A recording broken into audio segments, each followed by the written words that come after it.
You made my day very special. Thank you. Thanks a lot. రేపు నా birthday ఇంట్లో చిన్న గెట్ టుగెదర్ చేసుకుంటున్నాము.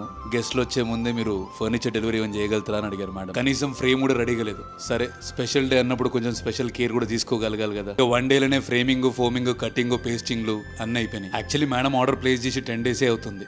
కాకపోతే మన ఆర్డర్ టైం 30 డేస్. ఈ సెట్ అంతా కంప్లీట్లీ పవర్ రెక్లైనర్స్. ఒకవేళ మూవీ చూసేటప్పుడు రెక్లైనర్స్ ఓపెన్ చేసి కూర్చుంటే మూవీ అయిపోయినాక దీంట్లో పడుకున్నా కూడా back support and head support రెండు వస్తుంది.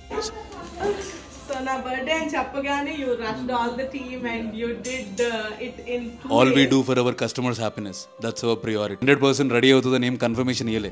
మేడం కూడా ఇది పెద్ద సర్ప్రైజ్. దీంట్లో 4 power recliners plus 1 single rocking, revolving, rotating recliner ఇచ్చినాడు. ఇల్లంతా బిజీగా ఉన్నా కూడా పర్లేదు మీరు వీడియో తీసుకోవచ్చు అని చెప్పి కొంచెం టైం ఇచ్చారు మేడం. నేను డెలివరీ వరకు వెళ్ళింది కేవలం గిఫ్ట్ ఇచ్చి హ్యాపీ బర్త్డే అని చెప్దామని. For this birthday gift. అదేంది మేడం సోఫా బర్త్డే గిఫ్ట్ అని అనుకుంటుందా? ఇప్పుడు పేమెంట్ అని ఎలా అడగాలని ఆలోచిస్తుంటే మావాడు మేడం డే 1 ఫుల్ పేమెంట్ చేసేసారు సార్ అని చెప్పాడు.